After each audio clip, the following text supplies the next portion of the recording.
everybody, it's Lloyd here with Just Got Played, and today we're going to do another game unboxing. This time it is for World of Warcraft, Wrath of the Lich King, based on a pandemic system. It's from Z-Man Games. It is a board game by Alexander Ortloff, Justin Kempinen, and Michael Sanfilippo. I hope I didn't butcher those too bad. Let's take a look at it. So this is 1 to 5 players, 45 to 60 minutes, ages 14 and up. And again, this is based on the pandemic system. So unfortunately, this game is not in shrink because I already unboxed it once and had some video issues. So we're going to do it again. This time, hopefully the video issues work themselves out. So let's go ahead and open the top. Right. So here we have the rules on the table of contents. So it goes over what all's in there, a bunch of minis, a map, a bunch of boxes, a Citadel tower, which has instructions to build here. Goes over game setup, obviously. Goes over, how many cards are in there and difficulty ratings. It's just like pandemic. You can put in more or less of the Stronghold cards to make the game easier and or harder, right? Goes over key concepts of, heroes and the Scourge and how the dice and quests work. So unlike Pandemic, you're not just trying to roll dice to get, or you're not just trying to match cards, or like in the Cure, just trying to roll dice to match stuff. In this one, you're actually rolling dice to get symbols to, climb up the track, which is pretty cool. So it does show, a quest example here, how it works with dice and whatnot. It goes over all the individual hero cards and how they work. It goes over the Lich King. And then it goes over, the turn. Once you're done, draw 2 hero cards, spawn some ghouls, which would be like putting out the cubes, activate Abomination. So like Pandemic, Reign of Cthulhu. I was going to say Rise of Cthulhu. This has, instead of outbreaks, you have these abominations that move around the map, and they take more actions and more fight to kill. So it goes over completing a quest. Goes over how the Ice Crown Citadel works. Gives you damage to your character, because your character does take damage and will die over time. Goes over solo play, which has a slightly different setup. And then it goes over a bunch of frequently overlooked rules. So a bunch of facts stuff for all the different things. Cool. And then the back's got some nice illustration. Let's go ahead and toss that aside. So this is the token sheet, which was wrapped in cellophane plastic. And as you can see, you punch this out. Everything is nice, thick, sturdy cardboard. Right, so you will put together the Citadel. And this is the base, and this is the bottom. And these are the strongholds that you can put out on the map. And I did have concerns before about whether this would fit back in the box, but it is not one piece. The actual base, you just set this inside the base. So this tower part comes apart from the base itself. So it does kind of disassemble, and then you probably have to pop this thing apart to get it back inside, because I don't think it's going to fit. It might fit long ways. I'll check for that at the end, as always. So that is the token sheet. Over here, we have the game board, again, which this was also wrapped in shrink. And it is a fairly substantial game board.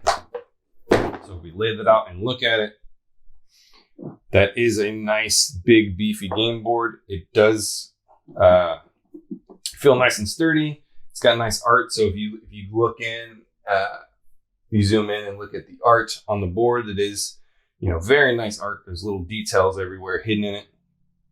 So you got your 3 different regions. You have your Scourge track up here. You have a spot for each deck of that color for where your quests are going to go. You have your Despair track, which is similar to the Outbreak track. You put your hero deck down here, and then these spots here are where the Lich King goes. So he's going to bounce around the board and make everything harder in whatever zone he's in.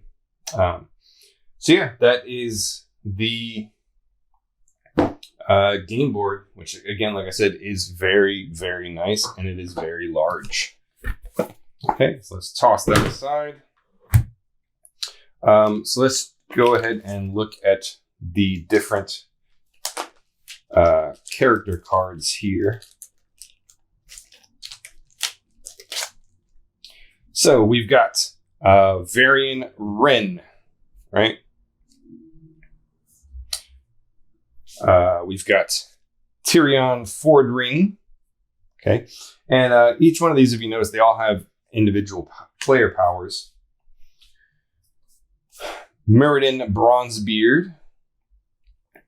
Okay, they all do have the same life, but they have different... oh, no, they don't have the same life. She's only got 6. Gina Proudmoore. But she's got frost armor, so she can kind of defend a little bit better, I'm guessing. Lady Liadrin. Okay, and she's also got less life as well. Sylvanas Windrunner. And last up, we have Thrall. Cool. Just the backside shows where they start, because they are going to have different starting spots, unlike normal Pandemic, where everyone starts in the same location. Everyone has a variable starting setup. And so then these are the mission cards. And you see there are 3 different mission cards in each color, right? So you have 3 for each color. So that is going to change your setup. That's going to change your gameplay with variability, because you're going to get different mixes of these different missions that you need to do. And if you see, these are a little track where you're going to move along. So it looks like all the tracks are pretty much the same amount of spaces. Nope, I lied. This one's got 3 extra. So that is going to change how things work out. And then this is the Crown Citadel, which is the final one. And he's always going to be the same to defeat the Lich King, right? So there's those. Here we have some dice, which have a shield, 2 punchy symbols, 1 punch symbol and sealed, and just a straight up punch symbol. So these are nice feeling dice. They roll nice. They have the rounded edges, and then these are clips to put on your player board. They're not too loose, so they shouldn't knock around too easy.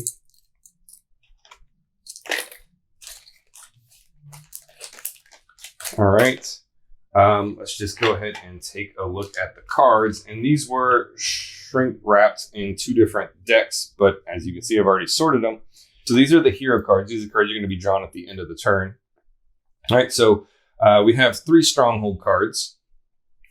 So these allow you to place a stronghold on the map, which is a place you can go to. You get more life, and they help you out.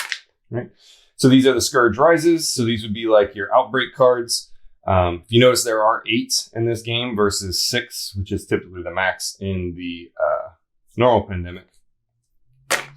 And then we have our actual hero cards.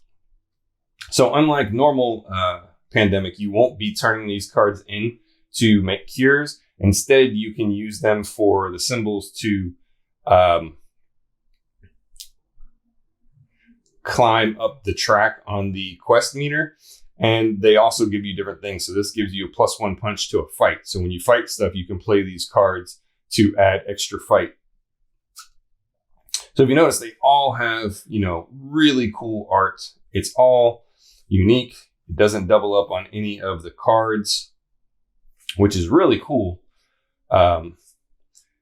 This probably explains, part of the price tag on this game. Now, I'm not super familiar with I'm not super familiar with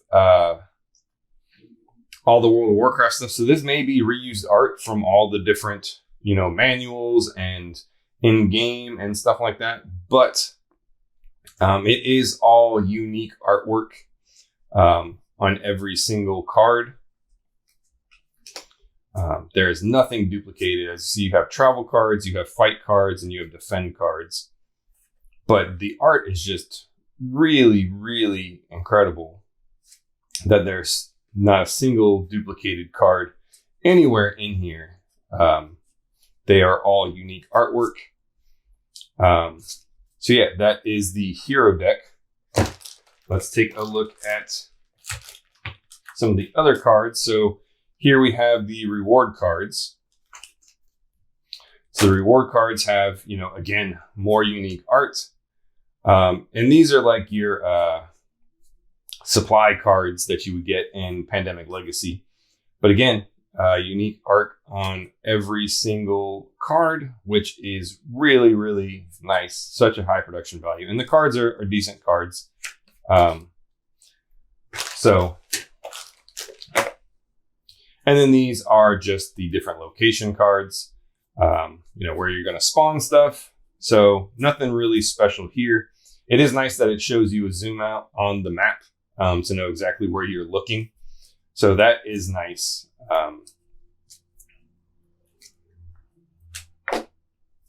And then you have your player reference cards, right? Which are double-sided, and they tell you how everything works. Okay. So now let's go ahead and take a look at the minis. So let's move this out of the way. All right, so let's take a look at all of the minis. First up, we have Thrall. So as you can see, these are very, very detailed miniatures. Lots and lots of fine detail on these guys. These are really, really cool looking. So there's Thrall. Next up, we have Gina Proudmoore. So again, lots and lots of detail. Folds in her dress. Her hair, all like individual strands being sculpted. These are really, really cool minis, right?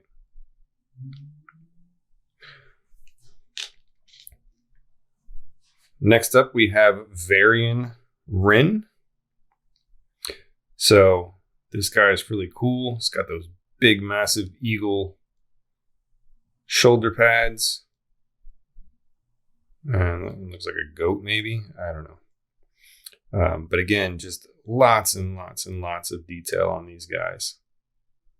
And they are good, solid, sturdy minis.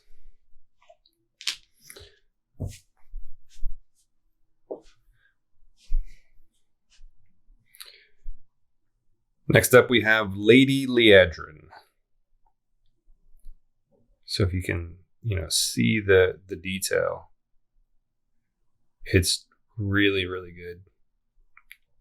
Like the detail that's put into that shield, like normally that would just be in the artwork and a painter would be, required to paint it. But these look really nice. I mean, look at the detail.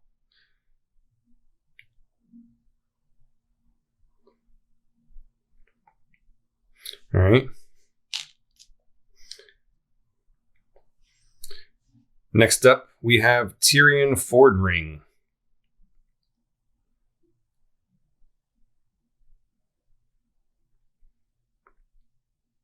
So just tons and tons of detail in there.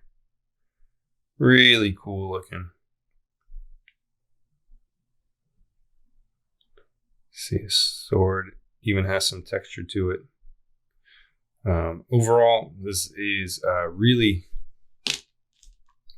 really cool.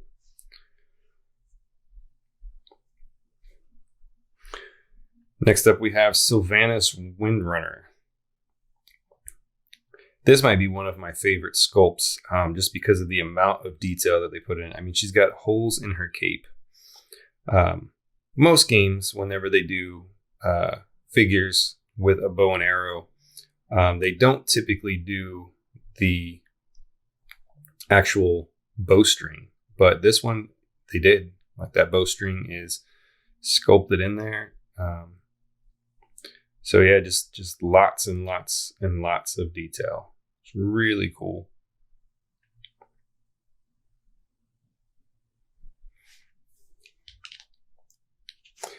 And last up for the hero minis, we have Muradin Bronzebeard. He's a little guy. He's stout. He's short and thick. But again, just the amount of detail put in. I mean, you can see the individual braids on his in his beard.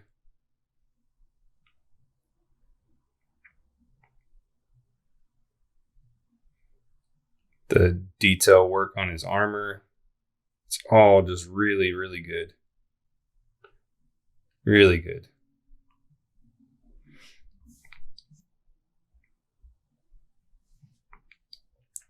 So next up we have the little Scourge minis.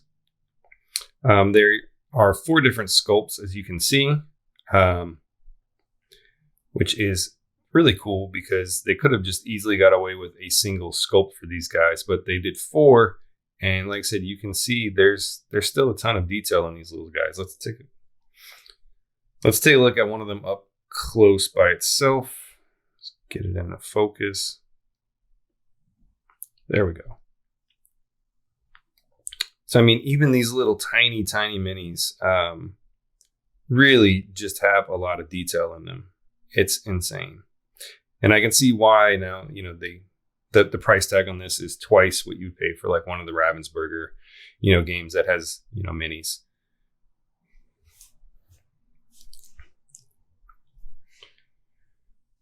Next up, we have the Abomination. I mean, this guy is big and beefy and mean looking.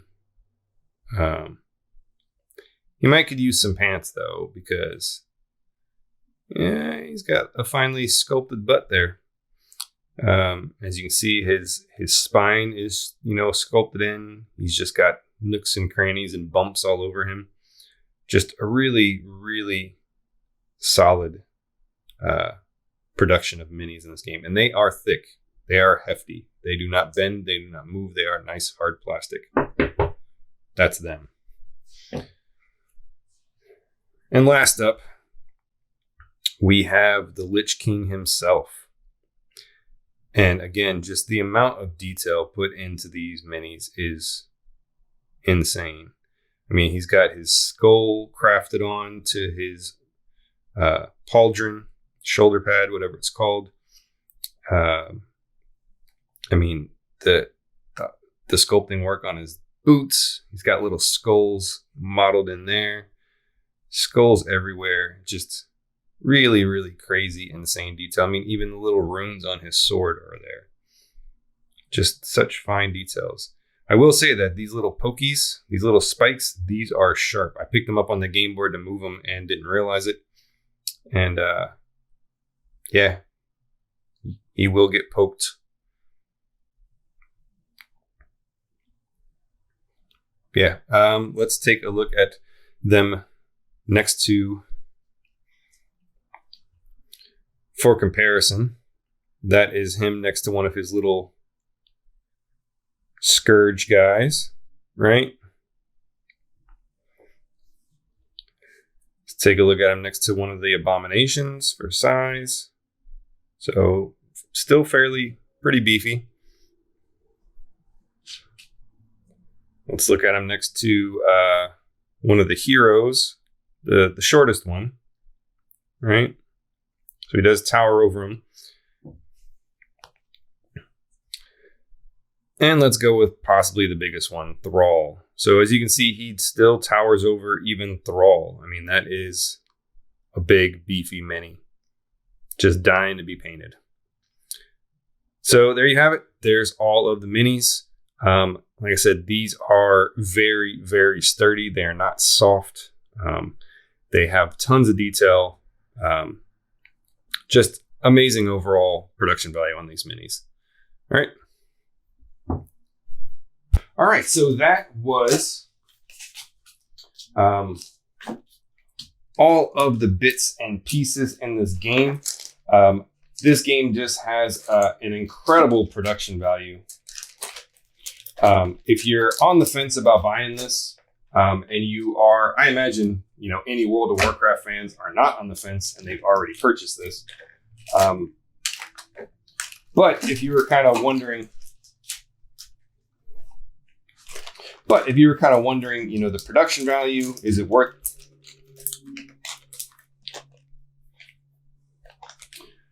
But if you were wondering, if the production value was high, is it worth? Does it justify the cost of entry, considering it's, like I said, like a $60 retail value? I'm going to say yes. The production value on this is incredible. The amount of detail in those minis, just the size of the Lich King. He is a large mini. The amount of unique art. So if you're a big Warcraft fan, I imagine you're going to love the artwork in here. Just overall, this is an incredible production. Lots of art, lots of huge minis. Okay, so before I pack it all back up, I wanted to assemble the Crown Citadel. So there it is. That is it. This piece just pops out, mainly because it's there for the whole game. And then whenever you go to fight the Lich King, you put him on his base. So he's going to stand on top of this and dwarf the characters even more. So the question was does this fit in the box before we pack it all up? And I think the answer is going to be maybe. So let's go ahead and put that there. It does fit back in the box just fine, with